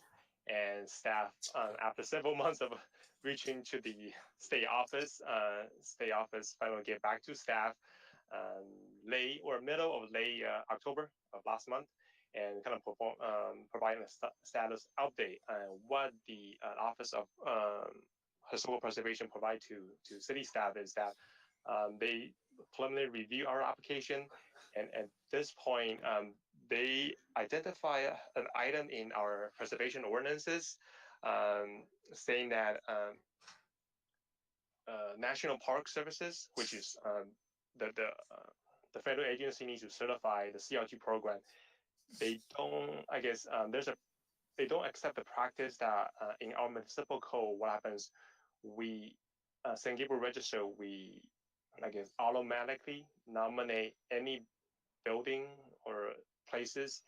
For example, if the building A is on National Register or California Register of Historical Places, our San Gabriel Register will automatically include them in the San Gabriel Register. And the National Park Services, they don't use that protocol anymore. And they identify this one of the items that we have to change our municipal code in order to continue with our CLG application kind of process. So what happened is staff is more getting kind of more email back and forth and also conversation with the state office, and staff at this point is waiting for the state office to give us like a more written memo or letter, so I can share that with the commission and also share with the city council to determine whether city council as well as this commission is willing or looking to change our historical preservation ordinances. From the conversation staff has with this state officer, it looks like there could be other items that they want us to change in our code, but staff will wait to see the actual memo or letter from the state. before taking on that task, before passing that information to the council, to this commission. At least the big item, what I got from the state is the automatic nomination. So like staff mentioned, if building A is on a national register of historic places, we will include it as St. Gabriel register.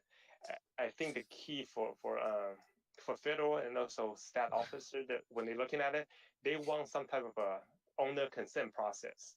They don't want city just go ahead and nominate a property, even though it's already on a national register. They want that property owner to go through a public hearing process to be on a St. Gabriel register. So kind of a separate process for St. Gabriel register. So not like automatic nominate someone's property, but still, but staff will get a official memo or letter from the state office before taking out any co-amendment updates. So this concludes staff's kind of update for the commissions, and staff's ready for the questions to kind of explain some of the conversation I have to this point. All right, thank you very much. So Commissioner comments or questions? Commissioner Acosta? No, maybe after the rest of us go, I'll have. I just want to get my bearings on, Sure. Just to clarify. Thanks. Vice Chair Maharo? Okay, so basically we're waiting for that memo to tell us what we can and cannot do and how we should or could move forward. Is that what I'm understanding? Yes. So what happened at this time, staff is waiting for like official email, memo, letter from the California State Office of Historical Preservation, kind of provide what they need us to do in order to continue with the CLG application. So it's more, it could be like a correction list that they want us to do to continue with the CLG application status. So I'm waiting for that official memo. For example, if they identify a section of the code that needs to be changed, they should give us that section and provide a reason so I can share that with the council, with the commission, before we take on any future task. Got it. Okay, thank you. Commissioner DeVrent? I think I've got my clarification on that last question, so thank you. And Commissioner Weeks? So if I understand this right, you guys are looking for a specific code reference from, code reference so you can look at our municipal code and make modifications to that. Is that correct assessment? Yes. Okay, Yes, so so that, go ahead, sorry. what is the process to make a change in municipal code? Is that a pretty lengthy process? I would think it might be. It kind of depends on you can say the correction. So for some item, we might need a consultant involved to look at how we process, what's the best practice, not just in here, but also other surrounding cities. But so for some simple code amendment, it could be to staff level review. But for the code amendment, we need to bring to this commission for review, for recommendation, and ultimately city council will be the deciding body that change any municipal code language. Okay. Right, and so if I can add to that, so at this time, staff is waiting for the state to provide that specific memo to identify the items that they find concerning that is keeping them from accepting and approving the application. Once staff receives that memo, then staff will bring that back to the commission, and a discussion can be had as far as what the state is looking for in order to deem the application acceptable to be able to approve. Right now, they've indicated to staff that there are a couple of provisions within the code that is preventing them from accepting and approving the application. So we'll bring those, what the state recommends, to the commission, and it would be up to the commission whether to recommend to the city council or to advise the city council on making those code amendments, or if it seems like there are provisions that the commission wants to preserve, because again, they are already in place, they are codified. If we bring anything back, it would be a matter of whether or not the commission wants to advise or recommend amendments to what the city currently has in place. And then that would be presented to the city council. And then the city council will make the decision on the recommended code amendment, and then at which time then that can be brought back to the state for reconsideration. Okay, great. Thank you so much. No further questions. To you, Angela, did you have any questions? No, Samantha got it. Thank you so much. That was it. And I also can't wait to see this memo. So I'm going to wait to have discussion and comments on what we get from ship. I'm just, my gears are spinning on this one. So one more fun jump to do. Cliffhanger. Yeah, indeed. It really is. All right, so it is again time for public comment. All public comments should be emailed to hpcrc-publiccomment@sgch.org. Secretary Ortiz, have we received any public comments on this item? No public comment for this item, Chair. All right, so it is 8:18 and the time for public comment on this item is now closed. Any further comments from my fellow commissioners before we move on? All right, so item 7, land acknowledgement statement. Oh, you're muted.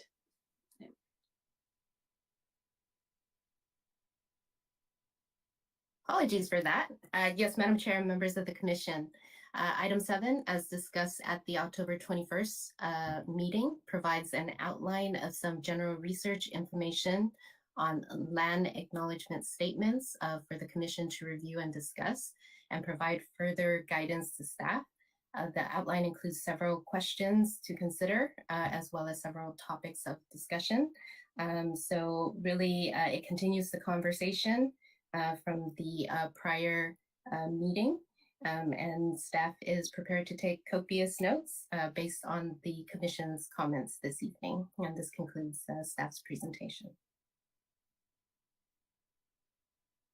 Thank you. So we do have attachment A with the outline for creating a land acknowledgement statement. I appreciate this. There's a lot of, I think, really important considerations that staff has pulled together in this process. From commission, I'd like to open it up to commission comments, questions, discussion, and again, just go in order. So Commissioner Acosta. Thank you, Chair. So when we first brought this up, we all thought it was a great idea. And now I thank you so much to staff for pulling all of the information and you know, the points of the language and everything. So my question is would, because I don't know if we ever clarified this, would we take this on ourselves? Would staff begin a draft? Would we work on this together? In other words, if we were to assign copywriting, how, basically I'm asking just about the process, how it would work, taking into consideration the research that Samantha and staff already pulled together. Yes, so Madam Chair and members of the commission, at this time, if the commission can provide feedback as to, as mentioned in the very brief presentation, as to some of the questions that are being asked within the outline, as well as the topics of discussion. Based on that, then next steps would be reaching out and going into the community potentially to continue the conversation.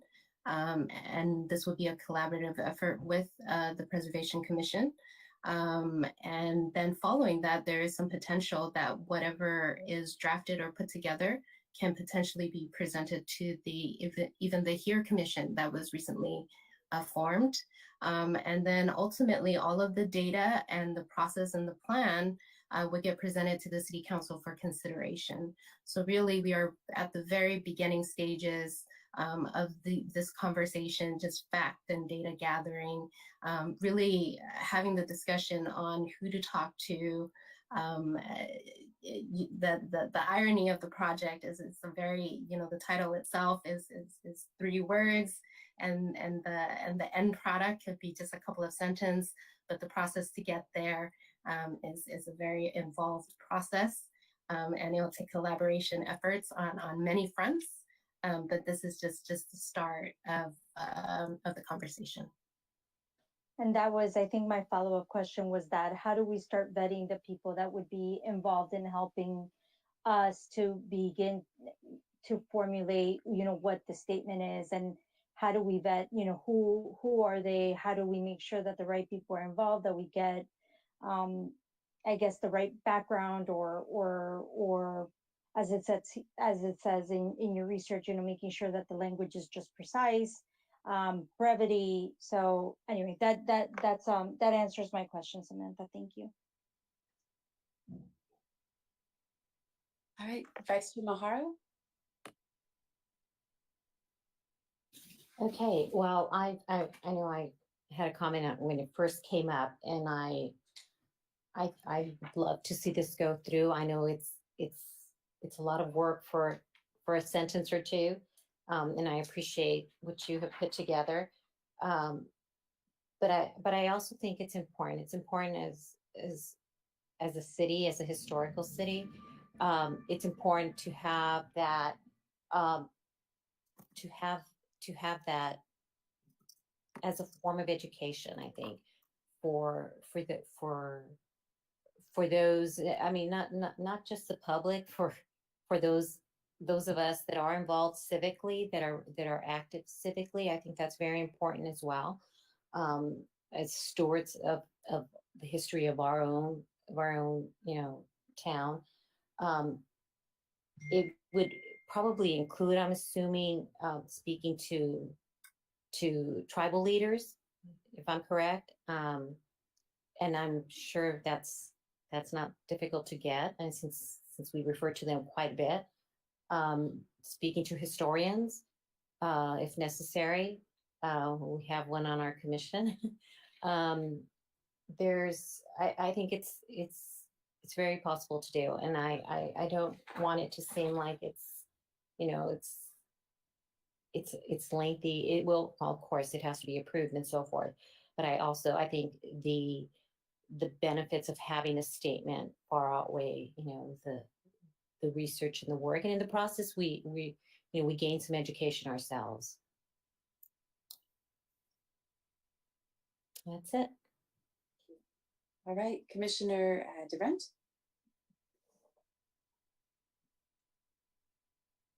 There we go. Yeah, I don't have any further comments to add to that, other than my comments from the last meeting and my questions about it and things like that. And understanding the process is, if it's, as somebody said, lengthy for a couple of sentences, but I do think it's worth it for sure. So that's pretty much it. I'm just kind of echoing what everybody else said, so I won't take up a lot of time doing that. But for sure, I think it's something we should continue to investigate.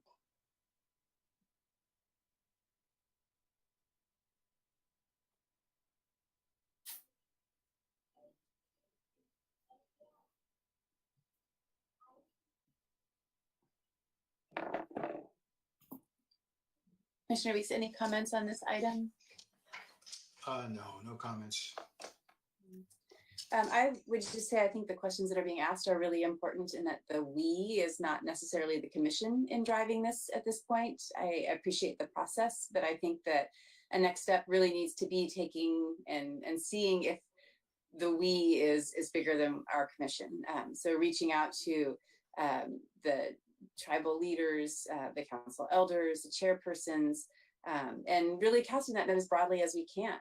I know that we have terrific complexity in the indigenous past. To simplify and say that it is just Tongva or just Gabrielino, we have Kish, we have all of these different bodies that we need to engage in and bring into this. So I would say that the questions that are asked are in some way a good self-reflection on what the commission is hoping to achieve. But before we move any further, we really need to have some sort of a community meeting to take the temperature on seeing if this is something that our Indigenous community members would like to see happen in the city, and then hopefully be able to follow and support what they would like to see the statement look like. I think the questions here are helpful. There is a group called storybasedstrategy.org that also has some really good guiding principles and is also very critical of the land acknowledgement statement burgeoning movement and really trying to make sure that it's rooted in the people that it's meant to honor. So that's my primary concern at this point. I think that we have good questions to ask. We, I think, are getting as a commission a better understanding of what that process would look like. But if we don't have a community that also desires this, then that ends this quest. And that really what we ought to do is make sure that that we're acting with them and not without them. So if we can, when we look at any studies that are done, anything that comes through from CEQA, I can see the lists of the people who are typically contacted to provide perspective on archaeological significance, cultural heritage. And I know at one point Matt Chang sent me a list that the city typically uses. So I would just like to make sure that the city's list is as broad as what we see in the projects coming forward, and begin the process of reaching out and trying to see if we can maybe pull together a community, a focus group workshop to explore this with the pertinent community members and stakeholders.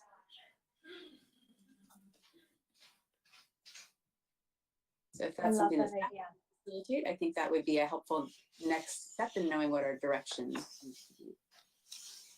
Yes, Madam Chair, members of the commission, that is very helpful as far as brainstorming for the next steps. It sounds like a community workshop will be what staff starts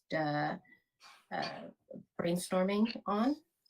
We may take advantage of any workshops that will be held for the historic context statement, maybe take advantage of that. But that sounds like a very clear next step for staff to work on. Great, thank you. So it is again time for public comment. All public comments should be emailed to hpcrc-public-comment@sgch.org. Secretary Ortiz, do we have any public comments on this item? No public comment for this item, Chair. All right, so it is 8:29 p.m. and the time for public comment on this item is now closed. Any last comments from my fellow commissioners on this item? Yeah, I do have another question on there. And do these get certified in any official way, these land acknowledgement statements, or is it just something that, besides going to the city council and having that, would that be the approval process for this? You know, that's a great question. At this point, staff can answer to the extent of a typical public hearing process and what eventually ends up before the city council for them to approve as a resolution. Whether or not there's a more formal process through another agency, that's something that staff will have to continue the research on.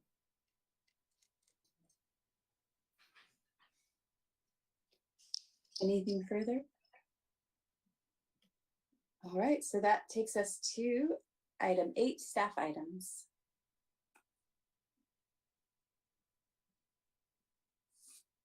Hope we have you muted again. Yes, it is. Apologies. Madam Chair, members of the commission, there are just a couple of staff items. First being that there was mentioned under commission items at the prior meeting about the city's film-friendly initiative, which provides information on the importance of filming and promoting some of the city's historic properties. And the initiative was presented to the city council as a discussion item, and comments were provided that consideration should be given to how the properties are utilized and handled during filming. And staff will be bringing a presentation before the commission at any future meeting to obtain feedback and thoughts from the Preservation Commission. So that is coming before the commission soon. And then also at this time, in consideration of the holiday schedule, the first community outreach meeting for the historic context statement has been tentatively scheduled for Thursday, November 19th. So if the commission can place that on your calendars, we are aiming for that date based on some of the comments received from the commission at the last meeting.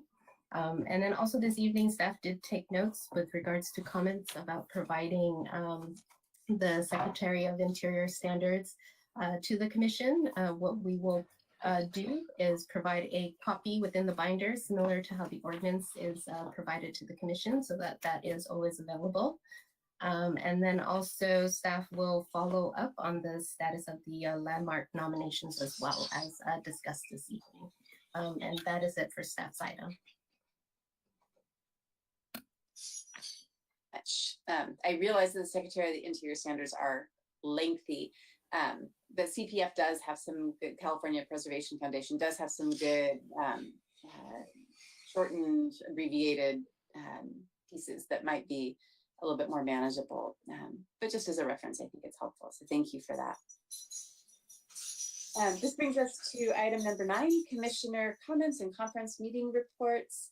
Each commissioner may address the commission on matters of general information and or concern.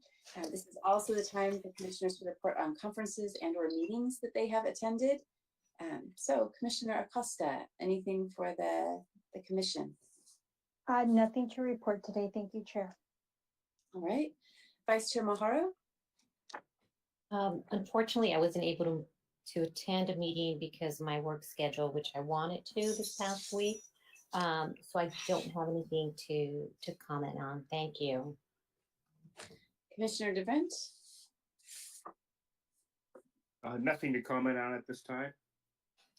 And Commissioner Wee? No comments at this time. Right. I had the opportunity to participate in a think tank for the Mission Playhouse. It was a really impressive group of local community members with a really wide range of expertise, from programming to fundraising, looking at ways to try to promote, bring greater attention to, utilize the Playhouse so that it really stands out, not only in San Gabriel, but in the wider LA basin region and beyond. And so I know that they'll be having some future gatherings. One of the things they talked about was creating a 501c3 that might help the Playhouse become more eligible for grants going forward and its ability to leverage funds. Rebecca Perez took the lead on helping to organize that along with some of the Playhouse staff. And if it's something that interests you, I would really encourage you to reach out to Rebecca Perez and let her know that you're interested. And then the other item that I have is that as part of Pasadena Heritage's fall events, Preservation Pasadena, I will be presenting with JC Miller on November 15th about preserving playgrounds. And so our La Laguna de San Gabriel is going to be featured.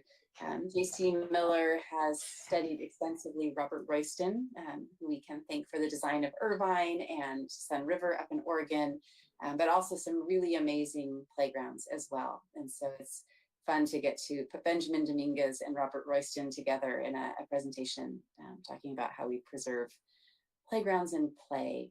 So that's on November 15th. And coming up, a fun little highlight for San Gabriel.